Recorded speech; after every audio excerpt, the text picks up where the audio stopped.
If it's Friday, feuds, frontrunners, and foils. Trump blasts Biden on the campaign trail after Biden blasts Trump from the White House, as they both look to a potential rematch, which they both seem to believe is each of their best bets to win the White House.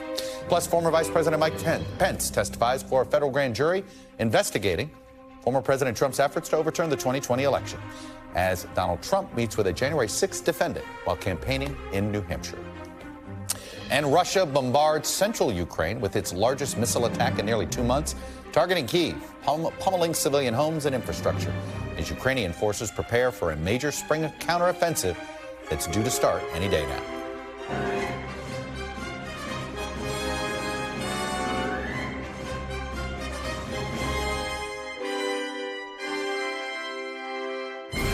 And welcome to Meet the Press Now. I'm Chuck Todd reporting from Washington. We're going to begin today with the 2024 race for president. One of the biggest takeaways from our latest NBC News poll is that almost no one wants to see a rematch between Joe Biden and Donald Trump next year. Just 5% of respondents told us they wanted to see both men run for president again. But something that's become clear this week is that both Biden and Trump are in that 5% category, that each is counting on the other being their general election opponent. Both Trump and Biden see the other as the best way to highlight their strengths and hide their weaknesses. Their actions this week show they both believe the clearest path to a second term is a rerun of 2020. President Biden kicked off his campaign this week with a video that was less about his presidential record and more about the danger he perceives from a group he calls MAGA Republicans. And the first time he answered reporters' questions about his run, he doubled down, calling former President Trump a threat to democracy. You've said you can beat Trump again. Do you think you're the only one?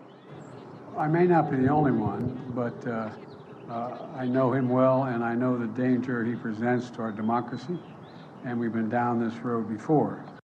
Donald Trump directly responded to those remarks yesterday in New Hampshire, presenting a contrast between his vision and what he says are the shortcomings of the Biden administration. No, it's Biden who poses the threat to democracy because he is grossly incompetent, has no idea what he's doing, and basically he doesn't have a clue, and that's a very bad position to put our country in. The choice in this election is now between strength and weakness, between success or failure, between safety or anarchy, between peace or conflict, and prosperity or catastrophe. We are living in a catastrophe.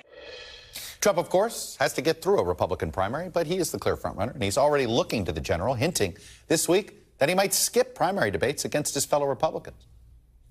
Probably something that Biden wouldn't mind Trump doing. For better or worse, both Trump and Biden's campaigns are signaling that they do need each other as foils in order to win. But it puts the country on a path towards an unwelcome contest for voters. They both have anemic favorability ratings. Neither cracks 40%. The polls show voters think the country has been on the wrong track under both men's presidencies. But like it or not, we're currently on track for a rematch. Joining me now is our panel, NBC senior national political reporter Sahil Kapoor. NBC's Dasha Burns, she's been on the road talking to voters. Also with us, former Democratic Senator from North Dakota, Heidi Heitkamp, and also a CNBC contributor, and former Republican Governor of North Carolina, Pat McCrory, an NBC News contributor. Sahil, our codependent presidential nominees. It is kind of a codependency. It certainly is, and I would argue between the two of them, Biden needs Trump a little bit more than Trump needs Biden. They have faced each other before. Biden has won. I have no doubt that Donald Trump would rather be running against Hillary Clinton, who is someone he defeated. But for Biden, Trump represents everything he ran against in the first place, the whole reason he ran, and the lane that opened up for him. Here's a man who wanted to be president for 30 years. Never really worked out. And Trump came along. He was the steady hand. He was the known quantity against the chaotic president. And he intends to use all the same arguments that he used the first time, this time around. And in some ways, Trump has made it pretty easy. He's leaned further into conspiracy thinking. He is defending January 6th, if not embracing some of those who, participated in that riot. So his argument is there. The question is, can he turn out the same coalition that he turned out in 2020, President Biden? Can he hold progressives the way he did last time around? And will Trump's turnout be as strong as last time? I don't see those suburban voters shifting toward Trump. I know these guys want to jump in here, but Dasha, you spoke to some voters. Let me play a little bit of that and get more from you on this. Are you excited? No. And I think the rest of the nation feels the same way that I do. I think we want to move on from the events that transpired pre-2020. Not that excited. What's your biggest concern about him? I mean, definitely age. Will you vote for him again? If it comes down to it, of course I would.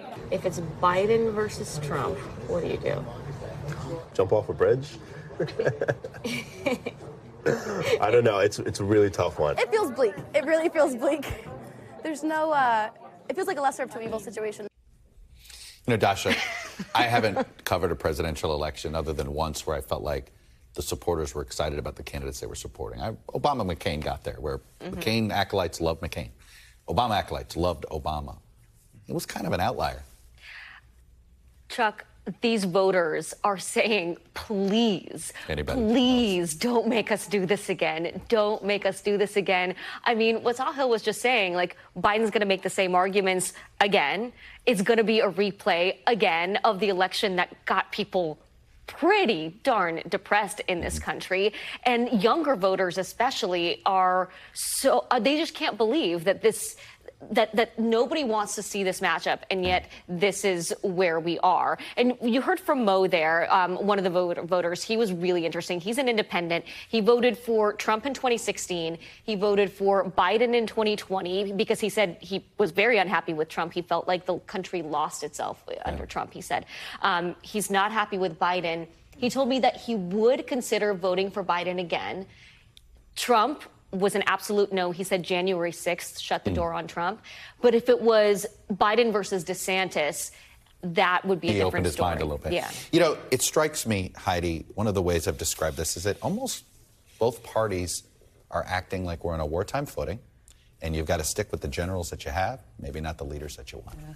You know, it's interesting because one thing that's getting lost in this discussion is Trump is not guaranteed that he's going to get the nomination. Biden doesn't have any primary opponent, and so that puts him in that spot where he doesn't have to defend himself against a primary opponent. The question is, what happens with Trump? And I'll tell you, there's two things since then.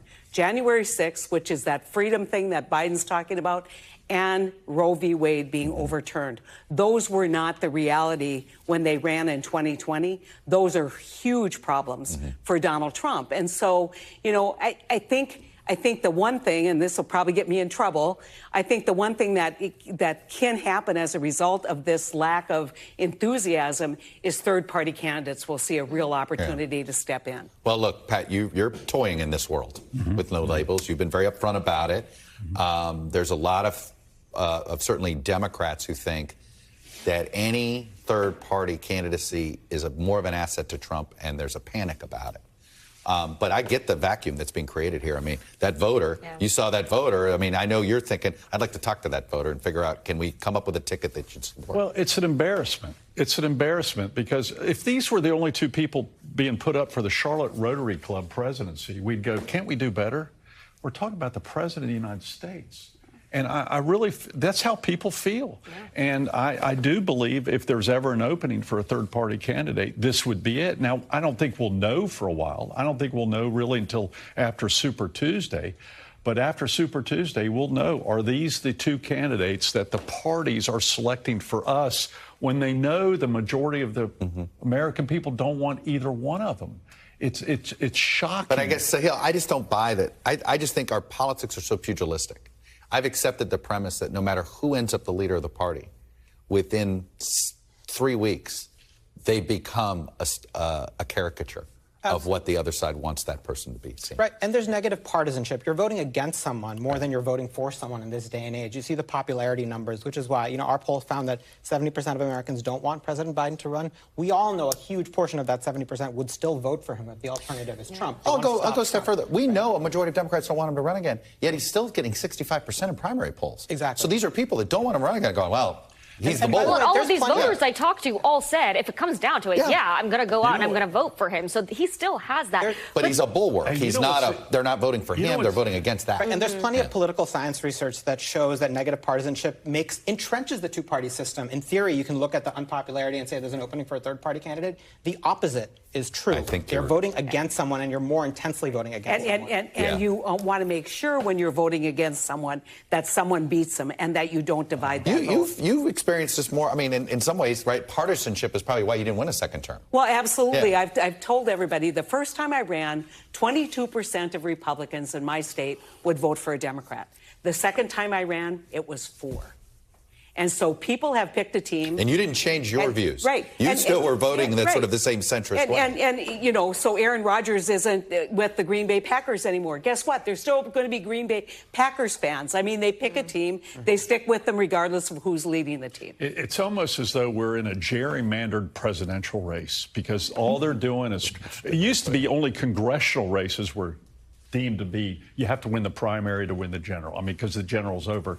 Now everyone's running for the primary voter, the base. That's what I said. The primary problem in Republican politics and in politics in general is literally the primary problem. Primary problem is the primary problem. It's the primary problem. It really is. Because when you is. look at, like, say, ranked choice voting, there are some examples in some states and in some cities where that starts to change the dynamics, where there you start to see some moderates come out of the primaries. But I guess right it's killing now, these ranked choice voting efforts. But look what's partisans. Look what's happening to the two candidates. They're playing against each other's fear. And the most in North Carolina right now, they're playing commercials on Social Security.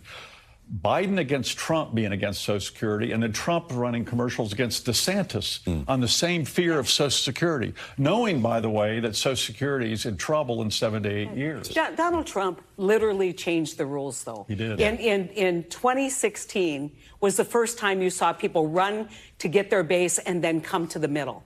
People didn't come to the middle, and they're not coming to the middle again. And that is what's frustrating the American public. He also changed the paradigm in Republican politics. You can't really do dog whistles anymore and kind of hint at things. He just came out and said what people were thinking. Look at Nikki Haley and the age issue. Yeah, there's nothing clouded in what he says. So let me play the Nikki Haley here, because I think this is a bite that would have been condemned by members of both parties 10 years ago. Take a listen.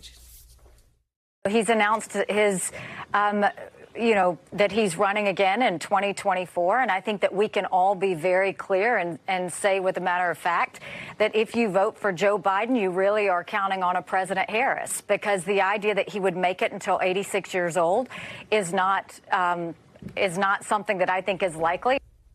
What's interesting here, first of all, she's not correct. Once you've made it to 80, the likelihood you make it to 90 is actually in the 80 to 90 percentiles. So she's actually wrong on the numbers there.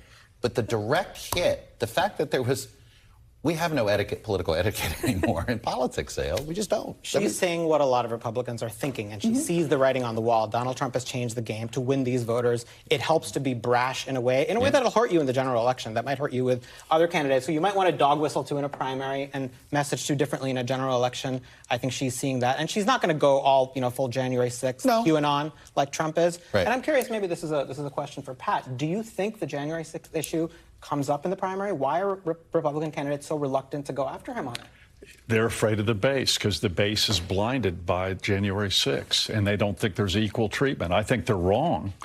But I'm telling you right now, the base is sticking with Trump no matter what happens, and it's enough percentage to win the primary. And now you have, and Biden's big problem is not only his age, but his vice president. So if he had a stronger vice president, some people would go, well, okay, he might not be around on long term, but we've got a credible vice president. The polls don't show that. Gosh, you want to jump in? Well, to the age point, I mean, I literally just spoke with a doctor who did the calculations based on the public records, right? And his life expectancy is actually 98, right? No, so it's just simply not accurate. But you're right. I mean, we've lost any semblance of subtlety, right? We're hitting it on point. And part of this, when you say who's going to take him on, who's going to take Trump on January 6th, depends on who gets in the race. If Chris Christie gets into this race, trust me, it's going to be front row and center. Why do you think he's credible? I just don't think he's got the credibility as somebody who was the chief sort of mainstream Republican to give Trump credibility with the mainstream. I don't know how Chris Sununu feels like he's much better positioned to be to be this year's Chris Christie. Yeah, you know, though, Chuck, it used to be that hypocrisy and, you know, you did one thing, now you're doing another thing used to be fatal. That's not fatal anymore, right? So you I don't can know, say, it's not fatal to Donald Trump, but every other person that tries to be Donald Trump, it's usually fatal. True. Well, I mean, and if you say, look, that was there, and then I saw January 6th, and I recalibrated my thinking, and this is wrong. It's wrong for our party. We keep losing with him, which is a pretty powerful message when people want to path? What's the path and what's the math in the primary? That's the question I keep coming back to. With the rhyming, I like that. They have to be willing. They have to be willing. Save that. They have to be willing. That's going into Chiron somewhere. They have to be willing to say he lost. They're reluctant to say he lost. Chris Sununu, but this is the chief trick he's pulled, because Chris Sununu made a very powerful argument on this show on Sunday. He said, you know, he lost in 18, lost in 20. And I asked him, I said, but if his supporters don't believe he lost, then how does that argument work? Hey, I was in a room where he called me a loser after he had just lost an election. And you had won. Yeah. It was just amazing. But, you know, I've been on the stage with Ben Chavis, a liberal Democrat.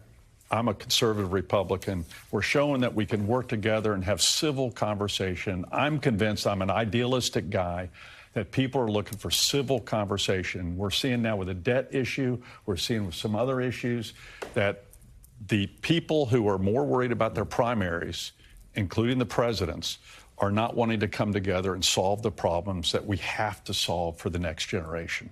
And that is my biggest concern for our country, this streak of idealism I do have. The system, though, is sort of almost rigged to the partisans. Yes, it is. Well, and like I was saying, negative partisanship entrenches that as unpopular as one or both parties or one or both major party candidates get. You still are more antagonistic toward another. I still go back to something Tommy Thompson said to me about why Wisconsin stays so polarized. He says, neither party loses by enough to recalibrate. And as long as he is right, as long as we think it's just one more voter, one more phone call, one more this, then neither side's going to. So, maybe I should rethink how we do this. He was right. Meanwhile, the voters are so frustrated. They are. And the real fear should be they may not come. Sahil, Dasha, Heidi, and Pat, terrific conversation. Coming up, Democrats and Decision 2024. Democratic Congressman Josh Gottheimer joins me on the future of his party, the future of that dangerous debt limit standoff as well. That's next. Plus, the kids aren't all right. New polling shows America's youngest voters are anxious, fearful, and dissatisfied with government, what it means for our politics in 2024 and beyond. You're watching Meet the Press Now.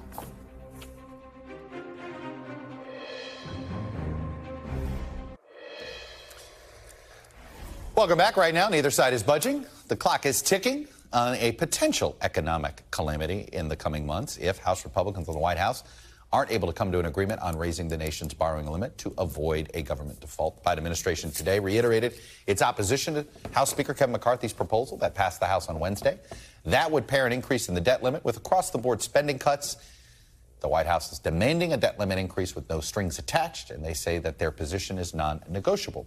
But in recent days, the Biden administration has begun to face some pressure from some moderates in their own party to sit down and begin hammering out a deal with Republicans before it's too late. Because at the end of the day, whether you like it or not, the House has a role to play. I'm joined now by Congressman Josh Gottheimer, Democrat from New Jersey, co-chair of the bipartisan Problem Solvers Caucus. And they have a break glass in case of emergency plan of their own to try to raise the debt limit. So let's take a look at that break glass plan. Congressman Gottheimer, good to see you.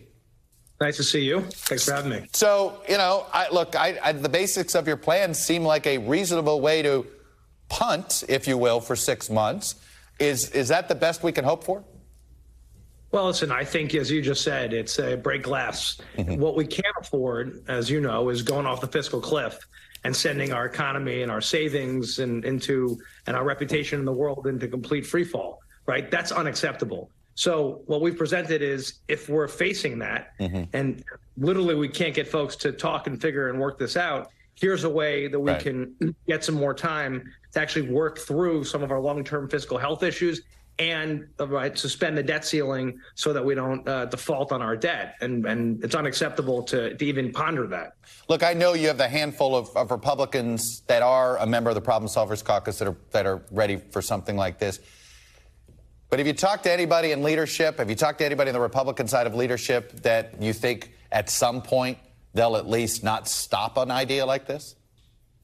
I think so. You know, we've 32 Republicans in the problem solvers now, and I'll tell you, there's a lot of conversations with leadership. I mean, obviously, they put forward what they think is their best proposal this week. I mean, I think it was, outrageous on lots of fronts. Let alone what it's going to do to veterans and seniors and law enforcement, and But let's put that aside for a second, and because we know that that's actually now put aside, that's now dead on arrival.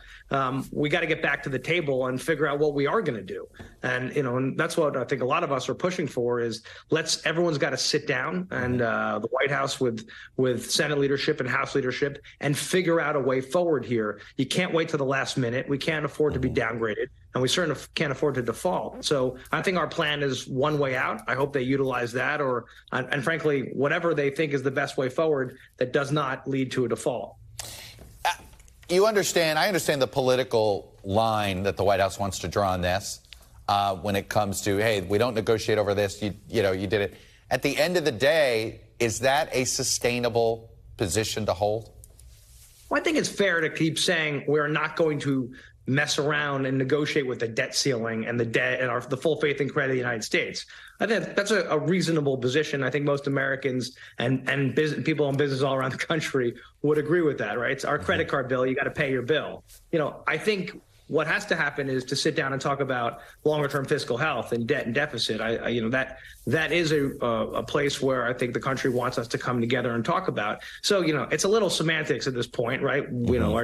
What you're talking about, you're really just talking about the economy of our country. And I think it's really fair to say, hey, let's go all get in a room and start talking about the economy of the country. We may not solve it on day one, but let's just sit there every day until we actually make some progress. Do you feel as if everybody's above board in here? Or, there's some Democrats who believe Republicans are comfortable tanking the economy because it'll hurt Biden more than it hurts them. Yeah, I think there are definitely some people I've spoken to on the extreme right who believe it's worth the short-term pain for our economy for the long-term gain that they perceive they'll net out of it. I think that's crazy. I think they're playing literally with fire, and they don't understand the economic impact. I think some of them think this is just some sort of government shutdown. This is literally the full faith and credit of the United States of America. The only folks who are going to win are the government of China, right, who would like to be the peg currency of the world. So, I think some folks don't understand the calamity that it could cause, but I don't think it's a political issue. I think it's more of they just believe deeply that it's worth it to do this to the economy and take this risk. I want to get your reaction to a conversation we just spent 15 minutes having, and that is the country's discomfort and distaste for a rematch between Biden and Trump. You're in as swinging of a district as you can find in the country.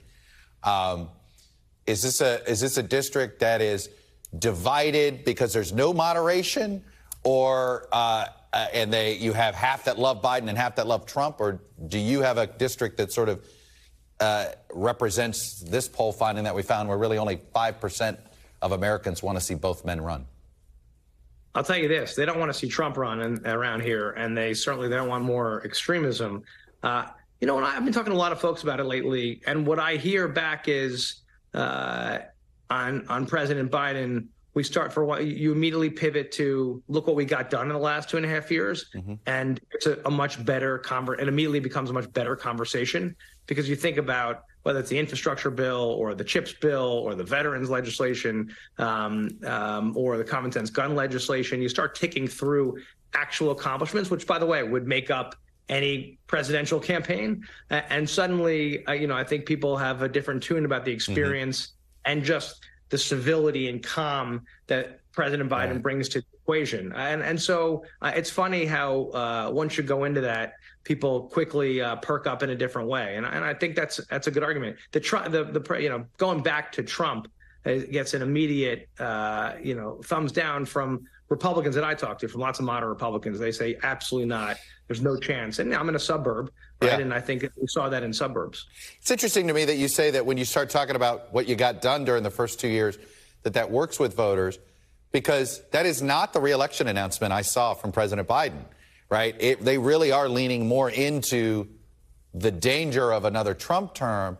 They're not leading with what they've gotten done. Well, listen, I think the and I could just speak for here in northern New Jersey. You talk about fixing the roads and bridges and building the Gateway train tunnel, and you talk about actually domestic manufacturing, standing up to China by building chips and supporting our veterans, and electoral reform that we got done, which does directly take on the Trump issue. People really perk up. So listen, I'm sure there are gonna be plenty of ads that get run over the next bit. And I hope they do lean into the accomplishments, because Chuck, you've been around a long time. Last Congress, a lot got done, right? An incredible amount got done in a tight situation. So I think it's what we should talk to folks about. Good news is in about a decade, the public will then give credit. Sadly, it is. I know I say this. I think the public won't feel it for that long. Over time. Some things will take longer than others, but we got to tell people. If you don't tell people, it's on us to actually communicate it. If you don't tell people, definitely they won't know. But listen, we're starting to feel things here immediately on broadband and roads. Like it is happening. I wish it were happening faster, of course, and there's a lot of jobs that come with that work. But it's happening. We just got to make sure that we tell people about it.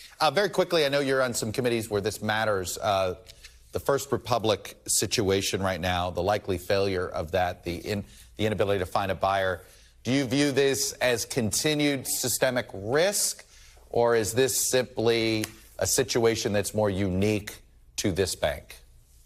Well, I think we saw in the report that came out on Silicon Valley Bank today, you have certain banks that have had certain exposure, right? And if you're structured a certain way with certain exposure and certain investments in our asset class, you could face an issue like this. I don't think it's systemic. I think we were facing, after Silicon Valley Bank, a systemic crisis, and I think we stepped in and addressed it. And we still have work to do to understand exactly why the Fed wasn't more involved and watching what was happening. And I'll be interested in that with First Republic as well. But the bottom, I don't think this is broadly systemic. I think this is a specialized bank with very high, if you look at the asset mix in this particular bank, very high net worth depositors had massive savings, and people said, oh, geez, I can't be this concentrated, and then decided to pull out, right? So, I think it's in a unique circumstance here. What we have to do is make sure people feel very comfortable that the money in their bank will be there when they go look for it. We have to back up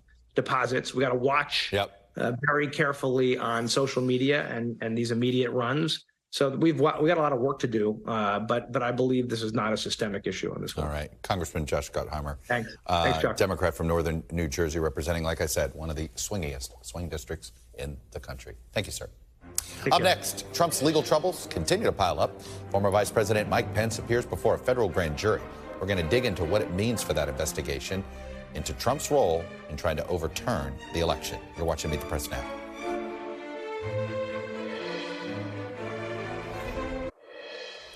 Welcome back. In a major development in the special counsel investigation into former President Trump's efforts to overturn the 2020 election.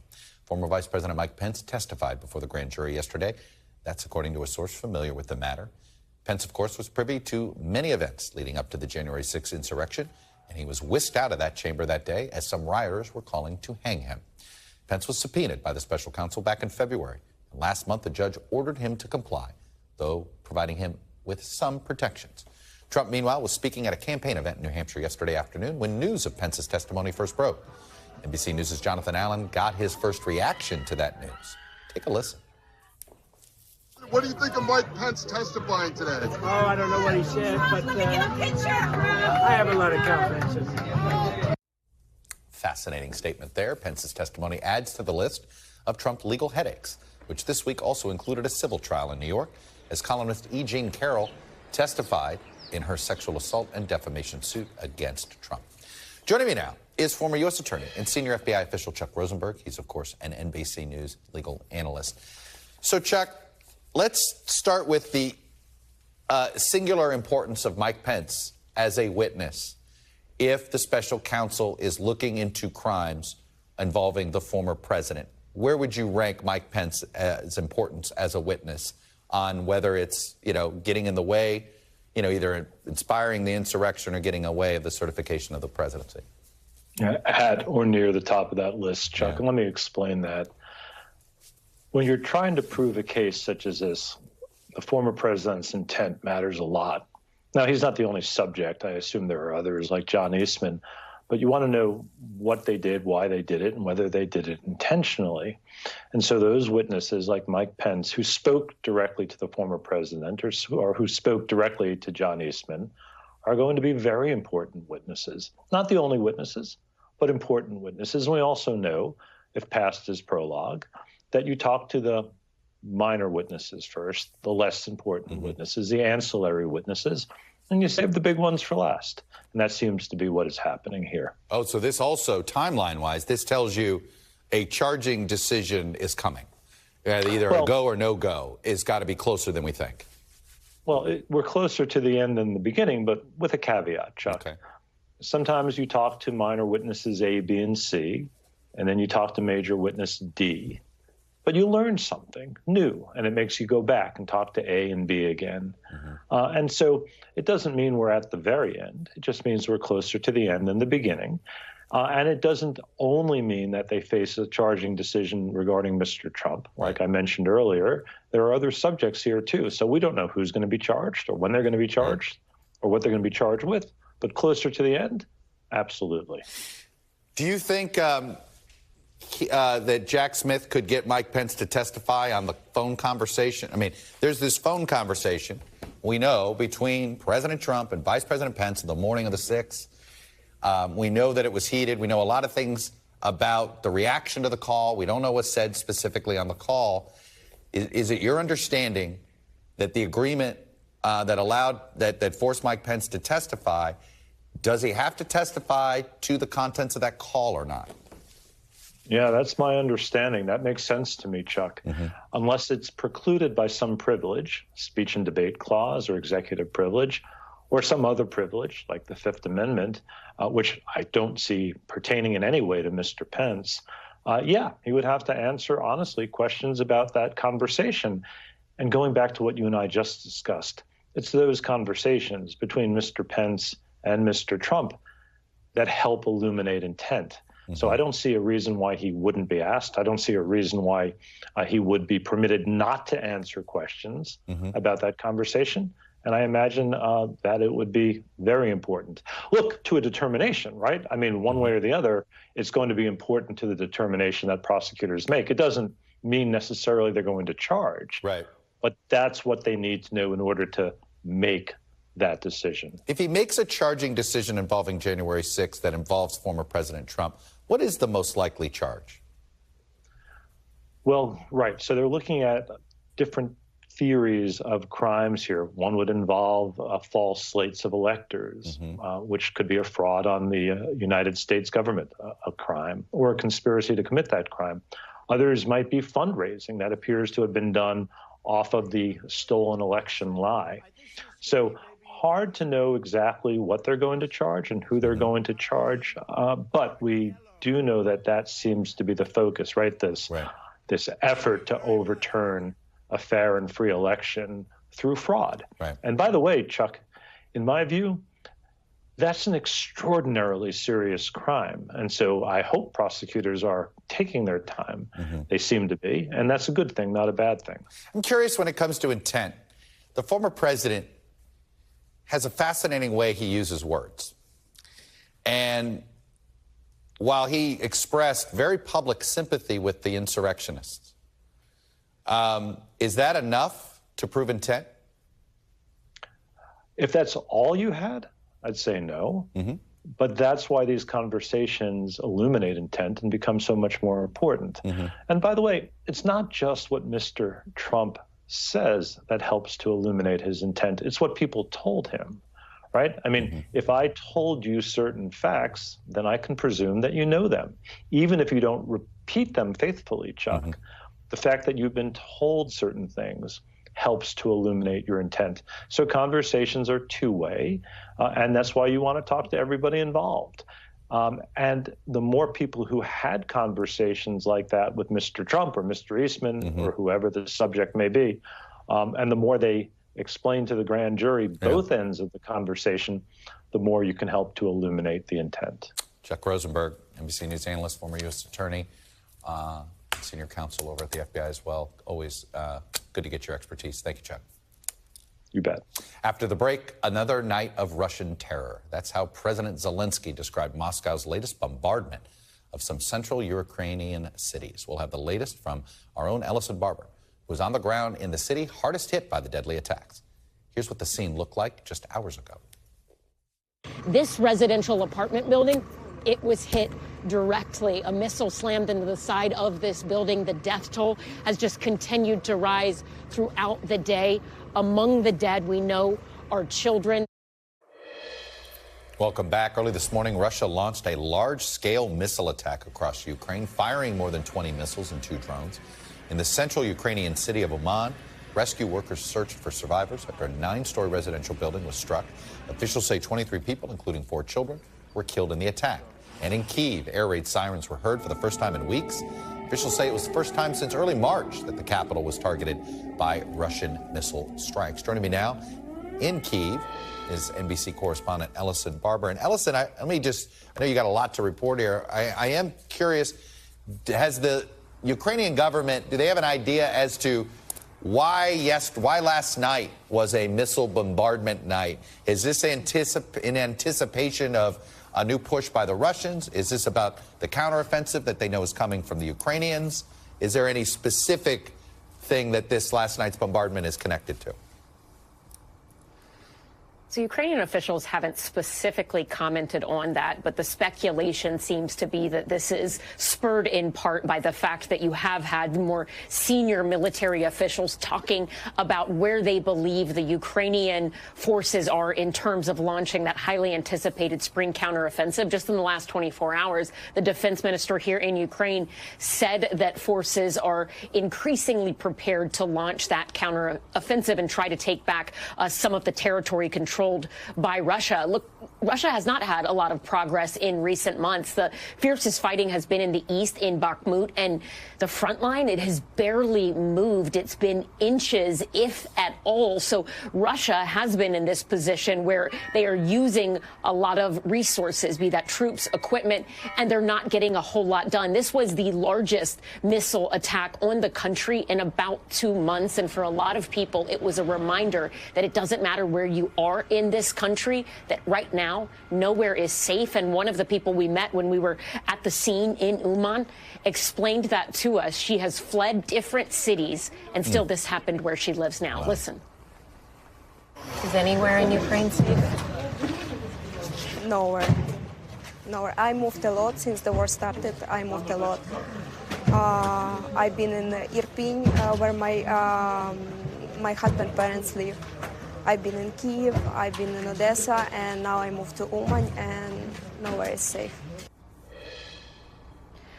Russia's Ministry of Defense is claiming this was a high-precision, targeted missile attack that was focused on hitting military-related targets, specifically targets they say that had to do with deployment of reserve units for the armed forces of Ukraine. But, Chuck, we were at that building all day. We watched the people coming in and out to get what they could from their apartments. We saw the people waiting, looking for loved ones. None of them were members of the military. Chuck? No, we saw that footage earlier, and obviously that's what they wanted to hear from her, that nowhere is safe. That's exactly what the Russians probably want all Ukrainians to feel with that bombardment. Ellison Barber on the ground for us in Ukraine. Yeah. Ellison, thank you. And, of course, please keep yourself safe. Still to come, cannabis, Congress, and cash. New NBC reporting on the bipartisan marijuana banking bill that could actually pass Congress. Is it actually going to be legal now in these states that it's legal to use a credit card in cash? That's next. You're watching Meet the Press Now.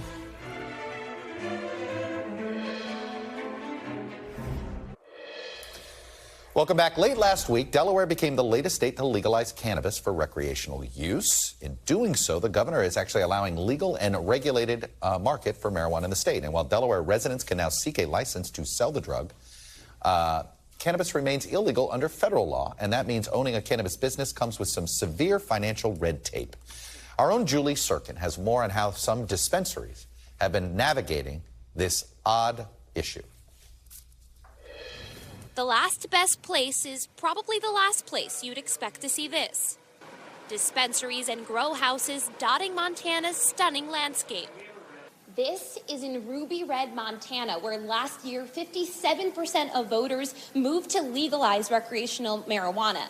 To give you an idea, 2 years before, President Donald Trump received that same share in this state.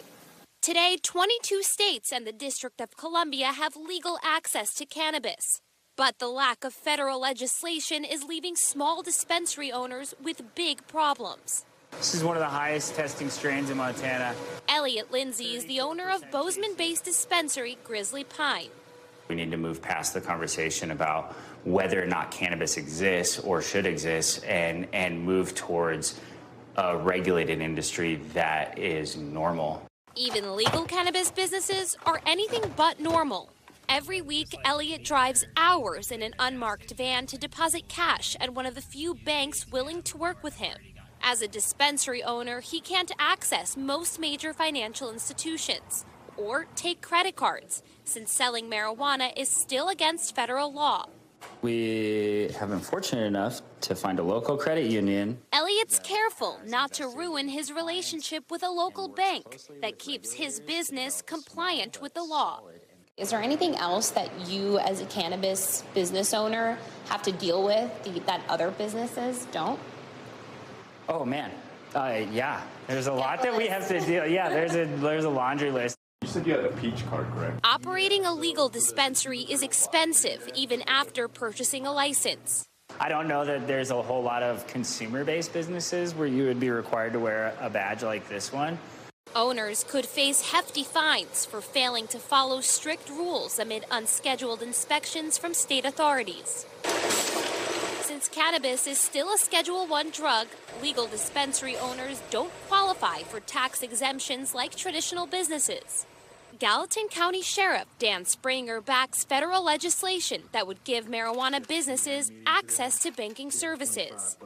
I will say it's confusing when you have a federal statute, that creates it as a crime or doesn't clear it. And then you have state laws that are different than federal laws. Safe banking's biggest advocates in this state say they don't support legalizing marijuana. But now that voters chose to do it, they say it's a public safety issue not to take action. That includes Montana's Republican senator, now leading the charge in Washington on the bipartisan bill. We want to help law enforcement. This is about making our communities safer by allowing these businesses access to our banks. Working with top Democrats on perhaps the biggest marijuana reform bill that could pass this year. So if we're going to have businesses doing this, then let's treat them as businesses and not as drug dealers.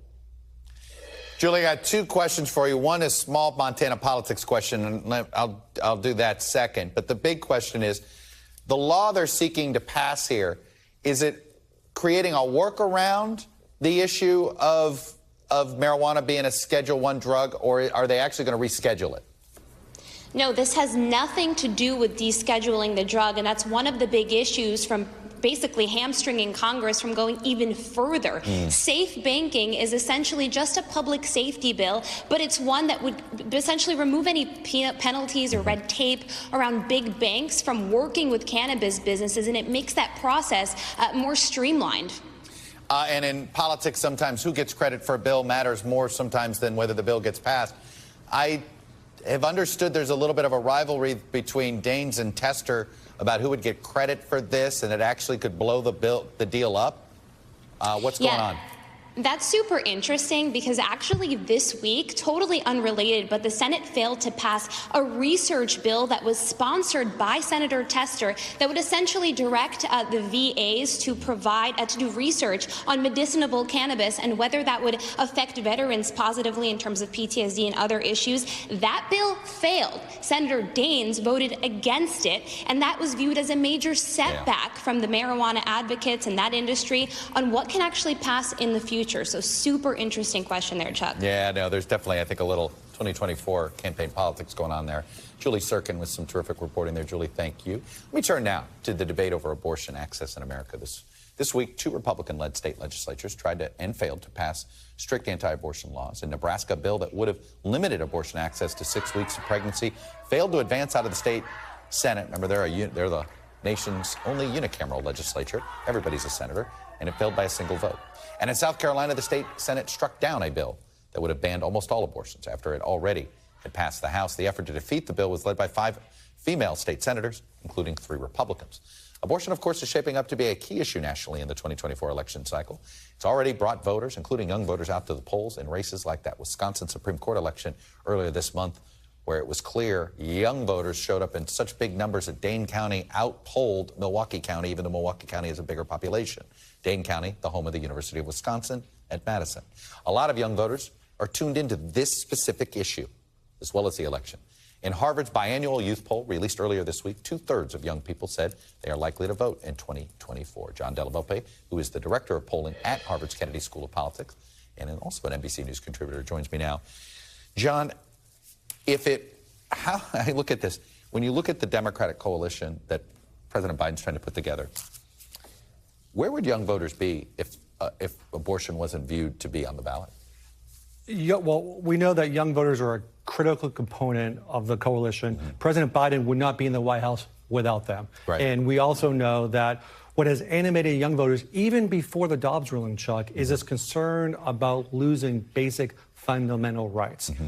Before this, it was a right to feel safe in a school, right to clean air and clean water. Now, all of that is just supercharged with, of course, a woman's right to choose, which was really kind of the driver to see, in some cases, record turnout in the 2022 midterms. Just a critical component. I want to put up a few polling numbers here when it comes to what you've seen here. Youth poll, how likely is you will vote? You put it up 6-17. On the issue of abortion, I want to put up some numbers that we found and break them down by age. What is interesting here is it's really young women that are probably driving this, even more so than younger men. Men aged 18 to 49, issue of abortion, very or fairly reported. Half of them, that's not an insignificant number.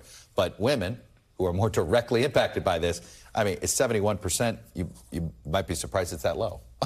Yeah, and we've seen dramatic increase. We've seen like a 30-point net shift over the last couple of decades in terms of the importance of choice among younger women in this country. And when we look back at really who's even moving the youth vote within the youth vote segment, it is college as well as young women, specifically young women of color who are progressive, who are pushing these issues. So absolutely critical. And we saw, again, as he said, we saw that in Wisconsin. We saw that in Michigan. We've seen that in state after state after state. I want to ask about the age issue because it's been an animating conversation this week. Our own poll showed that age was the number one reason. Look, a majority of Democrats are not enthusiastic, would not like to see President Biden run. It's not because of what he's done. It literally is simply his age. What do you see in this poll if you were to advise anybody trying to talk to young people here? How much is this age issue a hurdle, or is it a wall for the president?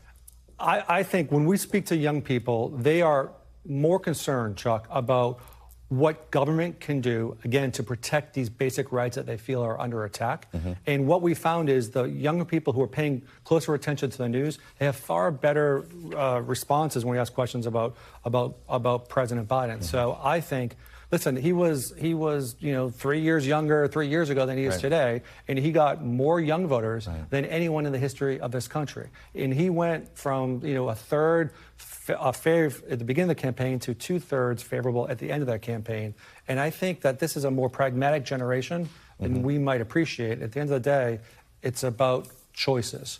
And I think it's pretty clear the values of this generation are aligned with the president's agenda. The Republicans don't have a messaging problem. The Republicans have a values problem, and that their values are not aligned.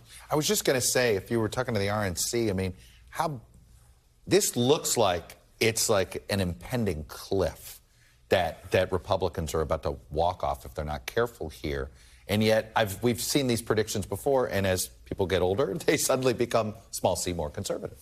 Except with millennials. So when you add in Gen Z and millennials, that's roughly 40% of the 2024 vote. Right. Okay. And for the better part of the last couple of decades, I said for Republicans to win on a national basis, they need to be competitive. Yeah. Right. But that's when. And competitive what? Like low 40s? Mid 40s. Mid 40s. Mid 40s.